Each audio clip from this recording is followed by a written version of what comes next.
Hello, Product School. My name's Gibson Biddle, and I'm excited to be with you today to talk about hacking your product leader career.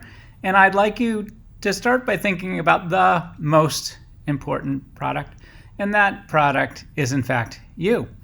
And I want you thinking about yourself as a product. So think about your experience when you go into a grocery store. You see all these cereal boxes on the shelf, and think about what it is to be clear about what you are and the benefits you provide, such that you're one of those sold out cereals and where the empty boxes are right now.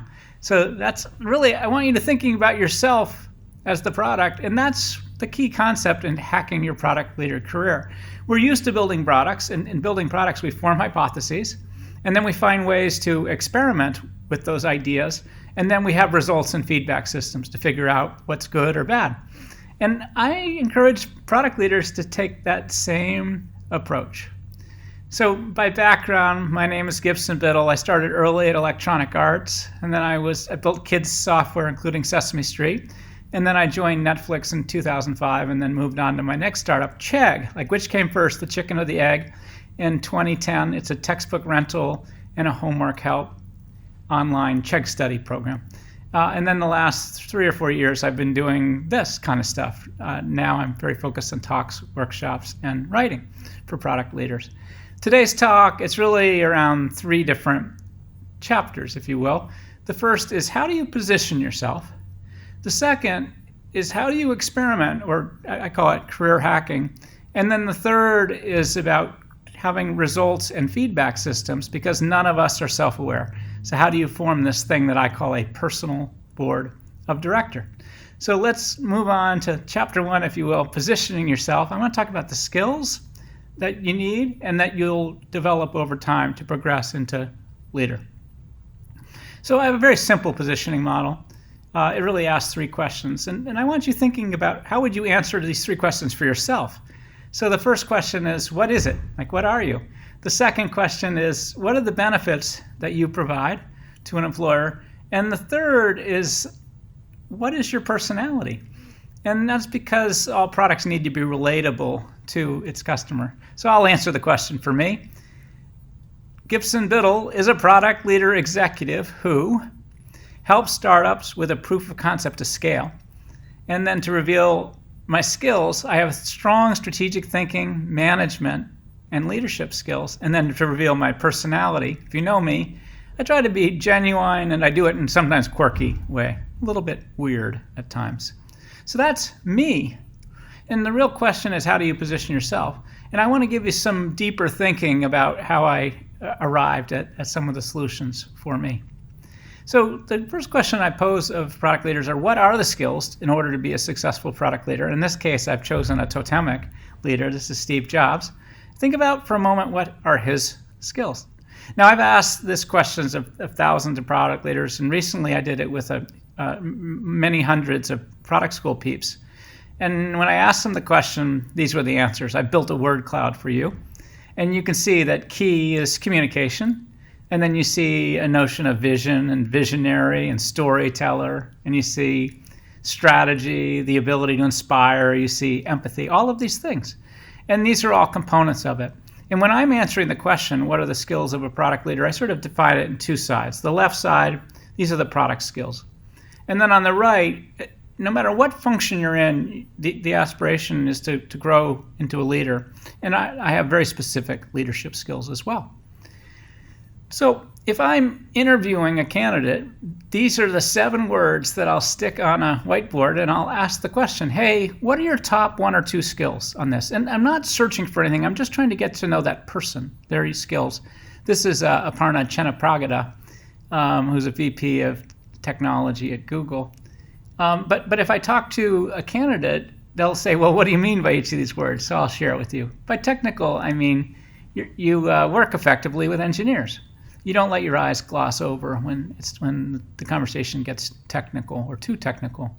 Management, my definition, is light process to deliver results. And this is where that important word communication lives.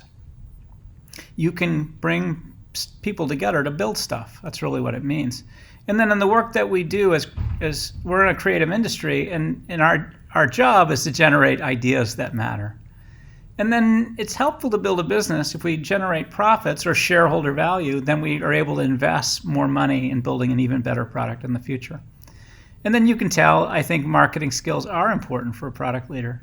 You have the ability to package and position ideas, make them relevant so customers know that they're for them and they choose to buy them or use them. And then in the last 15 years or so, when work went to these teeny devices, it got important that you work very well with designers and that you value simplicity. It takes a lot of discipline to work on that tiny screen. And then I call it consumer science. It's been the big deal in the last 10 or 15 years. It's all about developing consumer insight. And this is where that word empathy lives. You get inside the heads of your customers via qualitative focus groups or usability, through survey, by asking them what they think, by digging in the dirt with existing data to look for hypotheses. And then the big dog is A/B tests. You do this, and which one's better as looked at through metrics, which changes customer behavior in ways that helps you. So on the other side of the ledger, the leadership skills, the same exercise, 7 words on a screen. And the question is, what are your top 1 or 2 or 3 skills on this list? And Johnny Ives, a totemic product leader. Leadership, my definition, is inspired communication of a vision. And that's where that vision and visionary part fits in. And then as you grow up as a leader, and by the by, I know that many of you could be early in your career, but I want everyone to behave like a leader and begin practicing the leadership skills early. But what I mean, over time, you're hiring, building, and developing teams as a manager. And then strategic thinking, my definition in the context of product, is you develop hypotheses, these are product strategies, as ways to delight customers in these hard-to-copy, margin-enhancing ways to make money.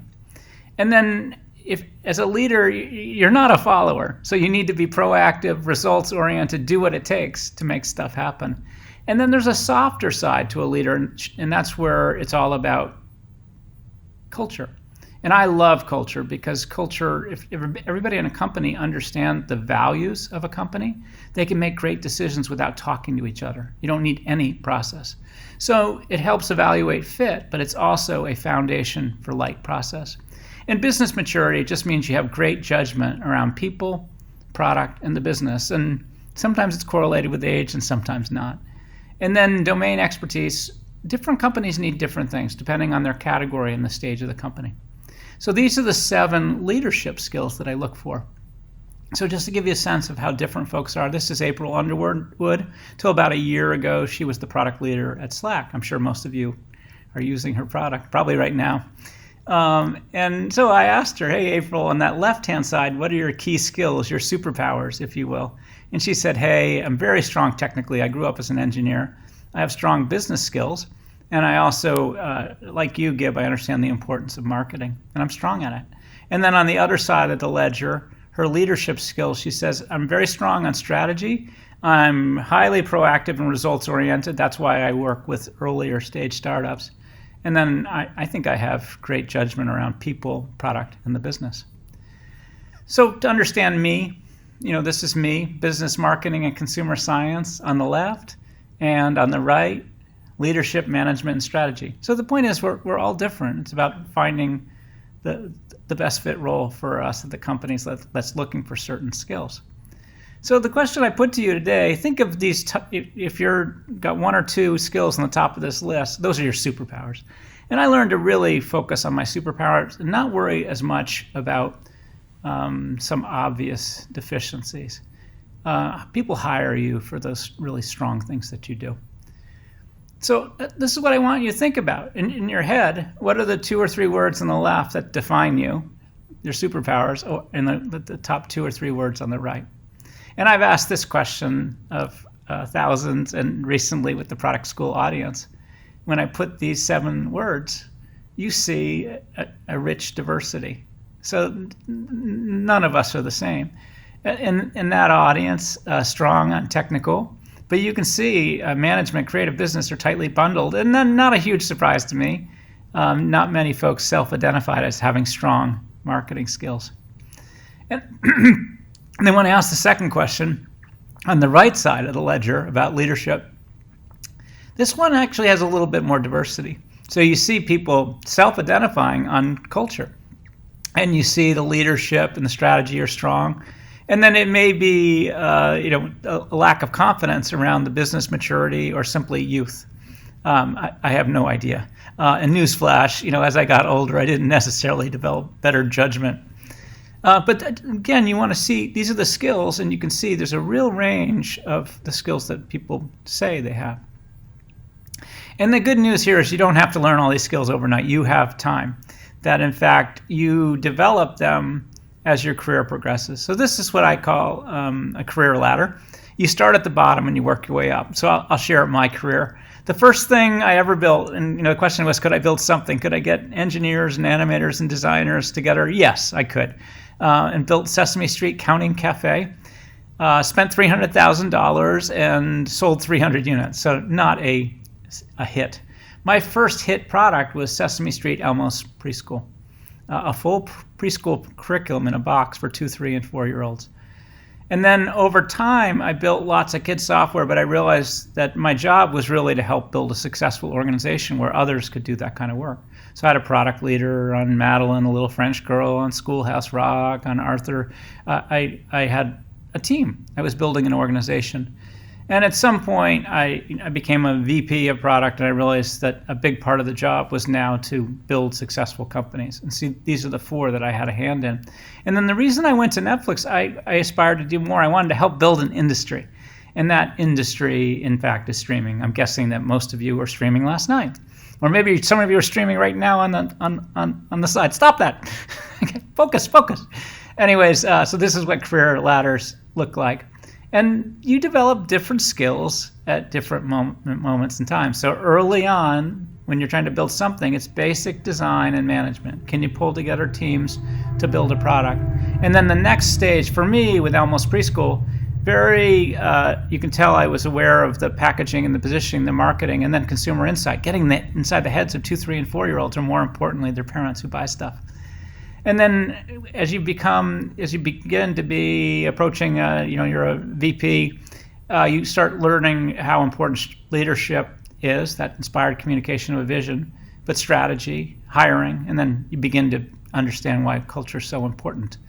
And then if you're building a company now, imagine you're a VP of product. Your job is to build alignment with your marketing partner and your CFO and your sales partner. And you begin to understand why strategy is so important.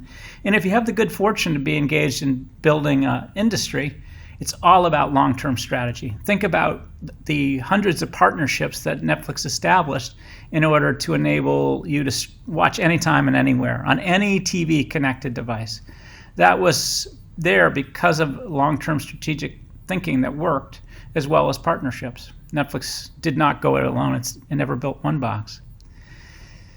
So the question I pose for audiences, and again, I've done this with hundreds of product school peeps, what stage are you engaged in today? And this is what I want you thinking about right now. And commonly, I let people sometimes answer 2. If they're in the middle, I let them answer the one below and one a notch up. But you can see there's lots of folks that are engaged in building their first hit. And then I'm actually delighted that 7% of the audience had the pleasure to engage in building a new industry. So you can see how it maps to most of the product leaders out there today. So I'm coming on to chapter 2, and this is about that experimental approach to careers. That's what I call career hacking. And I have to reveal a little bit about my career to give you some context. So careers are not linear. You don't just go down the railroad tracks. They are meandering paths. I have been thrown off the railroad tracks. I've been hired, I've been fired, I've been laid off, I've run out of money, all of these things. And that actually happens a lot. LinkedIn, for instance, has all of our data, and they know that careers are long and windy paths. They looked for what's the path that a CEO, that an entry-level person takes to get to CEO. And the reality is they join customer support and they slide over into sales and then maybe into marketing, maybe into financing, maybe back to product, and eventually they end up as the CEO. That's what careers really look like? And in that case, that CEO's building all the skills that they need, including the cross-functional alignment. They're very effective at working with folks in different functions. I love Google, so when I did a Google search for fork in the road, this is what I got. That delights me. But I use this image to share with you the idea of career hypotheses, these forks in the road. And early in my career, these were my key questions. Did I want to be in marketing or product? Did I want to be a starter, join right at the beginning of a company, or something that had progressed as a builder? Did I want to be in consumer or enterprise? Did I want to be in entertainment or education? These were my high-level career hypotheses. And I was finding a variety of ways to answer these questions over time. In fact, over a very long time. To understand my career, I took a year off from college and I ran a sailing school with some pals.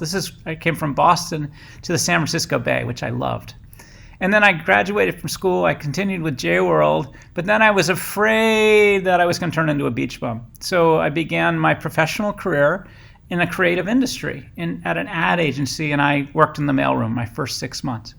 And then I grew up as a marketer, and then I was in Silicon Valley, and I wanted to learn a lot of other skills outside of marketing. So I made the commitment to spend 2 years at business school.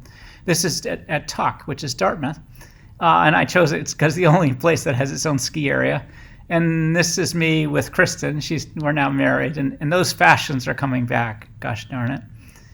At 2 a.m, after I'd finished my homework at business school and my cases, I would stay up late and I would hack. I was building prototypes for kids' educational games using HyperCard, which is one of the first object-oriented programming languages. And then that summer, I had a summer job at IBM in market intelligence. And I was there really researching, trying to figure out where I would go after I graduated. And I had the confidence that Electronic Arts was going to grow into a big company, which happened. And then I got enamored of getting back to kids and helping folks learn. And that's when I signed a long-term exclusive to Sesame Street and built lots of Sesame Street software. And then eventually that startup, we sold it to this gentleman. This is Kevin O'Leary. You know him as Mr. Wonderful on Shark Tank. And he was the CEO of the Learning Company. We helped that company to grow. And we sold it to Mattel. And now we enter the dot-com era. And if you look carefully, familywonder.com, this is a startup that we did. If you were looking for something fun to do with your kids or to buy, you'd visit this site. But look carefully at the pixelation and the logo. You know that company died, okay? That was a failure. And then my next startup, I was trying to help via neuroperformance improve the lives of people with dyslexia so they could read better, faster, and more easily. And look very carefully at this design, you'll realize, oh, this did not work, okay? So those are 2 failures, and you can see in my LinkedIn profile, at the top it's VP product, and below it's VP product, but there's this thing in the middle which is consultant. And I've just papered over 3 years of failure. That's what real careers look like. But I developed the grit and the persistence during that time. I would dust myself off and try the next thing. And when I was low, I would take care of myself by going on runs or biking or volunteering at kids' schools, whatever sort of gave me a little bit of sustenance to press on. Obviously, things worked out. I joined Netflix, and then I went to Chegg because I wanted to help take an educational technology company public. I'm passionate about education. You can see me on the left. I got the orange hat. I refused to buy a suit. And newsflash, this is exciting, and I wasn't very happy. And I'll reveal why I was unhappy a little bit later. So I've just taken you on a career. That's 25 or 30 years. That's a long time. But I was able to answer those hypotheses. I'm way into product. I don't think of myself as a starter from scratch. I'm actually a builder. I look for startups with proof of concept. I'm ready to scale, and then I help them to grow. And I love consumer. And then it turns out the answer to education versus entertainment is both. Entertainment tends to pay a little bit better, and I like education because you have a chance to really improve people's lives.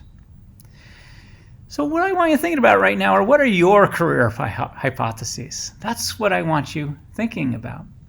What are your forks in the road? What are the things that you're interested and passionate about? What do you do at 2 a.m. that's not binge watching on Netflix? And what are potential new functions or roles all new jobs that you might like to take on within your company or at different companies. And I want you in doing this to think long term, because in the long term, anything is possible. And we tend to focus on the day to day and the week to week, month to month, and occasionally just back up and say, in the long term, maybe 5 or 10 years from now, what would I like to be doing? And what are the small hypotheses or experiments that I might pursue in the short term to see if that's the right place to go in the long term? So if you're into hacking, you know it's all about fast-paced experimentation and you need a metric. And the real question here is, for a career, what's the right metric? And again, I put this out to hundreds of product school product leaders, and I built a word cloud based on their results. And you see happiness in the middle, and the way I think about it is job satisfaction. You can see impact, you can see money. And so what I did was I graphed out all 3 of those things over my career to see if it gives us any insight into what metric is helpful in making these career decisions. So here's income. Look to the left. J-World Sailing School doesn't pay well. You can see that valley of death where I had 2 failed startups in a row. But then you can see I actually joined Netflix, and I really wasn't penalized. Things went way up and to the right. And then I stopped at Netflix, dropped down at Chegg, and then went up and to the right. And I stopped, and I've been doing my career hacking, and it's going up and to the right again. And this is the question that I found really helpful. On a scale of 0 to 10, where 0 sucks and 10 is awesome, how satisfied are you in your current role? And that's the green line. You can see it goes up and down. But look for a moment over the red N in Netflix, and you can see, I was unhappy, and then I joined there, I got happy fast. But notice it started to drop off over time. And there was a couple of things. I wasn't learning as fast, but also there was a recognition as a builder. I was the right guy for a period of time. But the skills were wrong for the next stage of the company. I had taken a statistics course at business school, and that was good enough. But they needed a consumer scientist in my role that probably had a PhD in statistics to do all the machine learning. And this is when I started looking around and thinking, what's next? And obviously, Chegg was a good outcome. Oh, this is a hard one. So my wife is a physician scientist. She's literally trying to cure cancer, and she holds me to a higher standard. So I let her evaluate the extent to which these different jobs were good for the world. And so you can see over Kevin O'Leary and Family Wonder, you're doing good for education. And then on Netflix, she's a little tough on me, okay, how much does binge watching really help Gib? And then Chegg has managed to help students save billions of dollars renting instead of buying. And she's very praiseworthy of the stuff that I'm doing now as a teacher, workshop, host, speaker. Oh, by the way, I didn't really highlight what happened with Chegg. The reason I was unhappy, you can see my job sat was high around Chegg, and then it dropped. And the reason was I was frustrated by the slow rate of change in the education category. And that's what caused me to engage in the kind of stuff that I do today. Much more flexible, much faster. Okay, so here's the key insight that I've discovered. It's all about that job satisfaction. And really what I want for everybody is that they have a job sat that's 8, 9, or 10. And if you're in that place, one of those people, that's 25% that were 0 to 6, and you've been there for 3, 6, or 9 months, it's not just a bad day. This is persistent. I really want you to start thinking about those hypotheses, those experiments about what might be next for you, because I think change will be good for you. So this is all about the job sat. And I've asked this same question, what's your current job satisfaction? And here's the answer. That 0 to 6, 40%, that makes me so sad. And then the 9 or 10, that's just delighted. Those people are super happy. And frankly, I feel pretty good about that 35% who are at 7 or 8. And this has really been the most helpful proxy metric that I have found in navigating careers. So some notes on career hacking after doing it for many, many decades. My first note is be bold. If you take a long-term perspective, it's about being courageous, as I did, to switch from marketing into product, for instance. And it's about forming these hypotheses and then finding these lightweight ways to experiment with them. You don't have to quit your job and start a new one. You can go out to coffee or have a Zoom meeting with somebody. Or you can take an online course. You can do what you're doing today. Think about that 2 a.m. test. What is it, something you're so passionate about that maybe you should make it part of your career? And it can't be binge watching. Side projects. What are the light ways? If you stopped watching your 40 hours a month on Netflix, that's time for other side projects. Or maybe you find a punk startup that you're interested in and work with them on Saturdays. Because at the end of the day, companies are looking for people who are passionate about the work that they're doing. And they have intellectual curiosity. They're really trying to figure this thing out. And that leads to this notion of grit or persistence. And all employers are looking for that magical combination of those 3 elements. So I told you to be bold. I'll just give you a few notes on things that I have found helpful in enabling risks. First is education. And there's many ways that you can begin to learn about these new areas. And then find ways to have a small success and maybe give you the confidence you could spend more time and energy on that. So my building prototypes at 2 a.m. gave me the confidence maybe I could do that in real life. And then keep your life simple. My wife and I still own the same starter house that we bought in 1993. Kept our life simple, and that lets us take on financial risk without worrying about mortgages. And then you can tell one of the side benefits of being thrown off the railroad tracks so many times. I know a lot about job hunting, or at a higher level, I call it career hunting. And I included an article at the end of this talk that I think many of you will find helpful. So I'm bringing it into our 3rd chapter today. So we've talked about how you position yourself, how you can take this career hacking experimental method formed by that one job satisfaction metric. And now, because none of us are self-aware, we need to talk about stuff with folks, and we need help evaluating what makes sense or doesn't. And so the thing that I have found incredibly helpful is this notion of a personal board of directors. When I talk to folks, about 10% have one, and they find it extremely helpful. And so I'm trying to get the 90% who don't have this to think about, what would it take to form this board of directors? So here's mine. It changes year after year. In recent past, I've gotten some folks who have written books, who are speakers, who are teachers, who do workshops, and they've been incredibly helpful to me. And so I just want to take you back to the genesis of this idea. Greg Bestick, he's the white-haired gentleman in the middle. He was my CEO when I first became a VP of product. I said, Greg, I need help learning how to be a better product leader. And he said, sorry, can't help you. Go out and build relationships with your community of peers. I think you'll find that helpful. And he was right. So I would have lunch with a few folks at least once a month. We'd talk about the issues of the day. Incredibly helpful to me. This is Irv Grossbeck. I went to Little Amherst College in Western Massachusetts, probably got 1,600 students. He went there a generation ahead of me. He invented the cable TV industry. And now he's a $1 a year professor of entrepreneurship at Stanford. And I was having my office hours with him, and Irv sort of listened to me, and then he looked at me and he said, Gib, can I tell you something you may not like? And I sort of buckled up my seatbelt. And he said, you're too nice to be a startup CEO.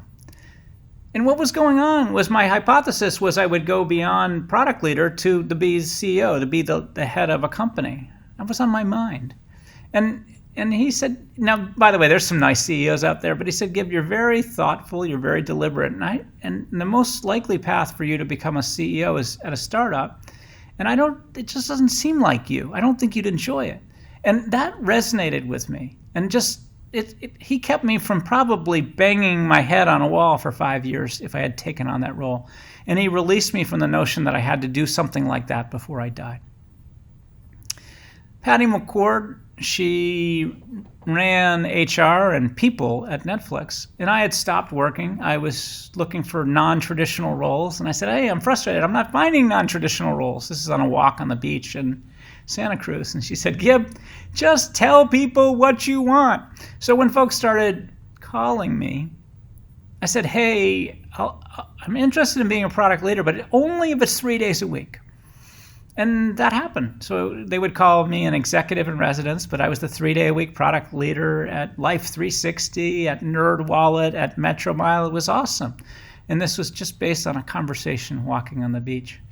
My wife, Kristen, is on the left there. That's Kelsey and Britt, my daughters. She knows me well. She says, hey, Gib, for you, it's all about creative pursuit. In the last few years, she encouraged me to focus on talks, workshops, and writing because she knows how much I'm fueled by the creative process. So you need a board. Build a board. So a couple of notes. Invest in the good times. Okay, so people don't like it if you come to them when you're struggling. So this is a forever thing that you need to do. And you could tell, like with Irv Grousbeck, I listened very carefully to him. I can still repeat him, 10 years later. And you need to refresh your board often. So people age out. They're no longer relevant. Or in my case, I needed to develop new skills around talks and writing and workshops. And then, no, I don't meet with them quarterly like a board of directors. It's a little bit casual. Some of the folks I check in with once a year, and some of them it's once a month. If I'm contemplating a big shift, I'll do a sort of email summary to all of them and say, hey, what do you think? You're just, whatever cadence works for you to form a relationship where they care about you. Peers. No excuse. You should be able to form relationships with your peers out there. And it's mainly because it's all about past colleagues, and LinkedIn has made this wicked easy. And then you're looking for folks that are in similar roles, function, stage of company, where they're going through different issues, and you guys can just simply compare notes and provide mutual support to each other. Now, the harder part of the equation is mentors. And probably, a third of my board is mentors and 2/3 are peers. If you asked 10 people to be your mentor, maybe 1 or 2 will work out. But you're looking for folks with extraordinary judgment. They have broad skills and network, and this wonderful combination of being candid because they care about you. So that's why you need real relationships. People will ask me what I think, like, should I go to business school? I'm like, I don't know you, right? It takes a lot of context setting to be truly helpful, and then to dare to be candid, to deliver the real truth in a caring way. So some tips on finding mentors. My very first tip is please do not ask someone to be your mentor. It's a very awkward conversation. That's not really how it begins. It starts with strengthening a weak link. So you notice Irv Grousbeck went to Amherst College. That's an example of a weak link. Or this is John Liu. John Liu was in data science at NerdWallet. I was the 3-day-a-week product leader there. He came to me. We started talking. I realized I liked him. We liked each other. It was a personality fit. And then I give little tests to folks. And a simple test is, hey, John, set up lunch 5 weeks from now. I'm really seeing if he cares enough to navigate my challenging schedule. And he did. And then the trickiest part is, how do you create value for mentors? Just newsflash, I'm 58 years old. Like, I need help from 20 and 30-year-olds trying to stay relevant. Right? Okay, help me understand TikTok. Or why would someone on YouTube slow down their video by 20% or speed it up? Like, help me out. And these are, or help me understand why a Prius is bougie. Okay, because I thought only Teslas were bougie. So my point is, everybody needs some help, even mentors. In the case of John was like, Gib, I want to go into product. Do you have a startup I could work with on a Saturday? I had nothing for him. And he was frustrated. I was frustrated. I said, John, just freaking go off and build me a website. He said, I can't do that. So I gave him my credit card and said, go to Squarespace. I know you can do it. And on Monday morning, he showed me, what I still refer to as my baby website at gibsonbiddle.com. By the way, that's where a PDF of today's presentation is. It's just sitting and waiting for you. Anyways, he created value for me. And because of this, we have an ongoing relationship. So I hope I've communicated to you how important it is to build that personal board of directors. It's probably the easiest thing that you can start doing tomorrow. The other things require a little deeper thinking, a little bit more time. All right, so I'm going to bring it home for you. Here's the question. What would you do if you weren't afraid? Because it's my belief that it's fear that's holding us back. It's fear that keeps us from contemplating change. It's fear that keeps us from making that occasionally bold bet on ourselves. If you're one of those folks, the 40% in the 0 to 6 category, you need to take some sort of action.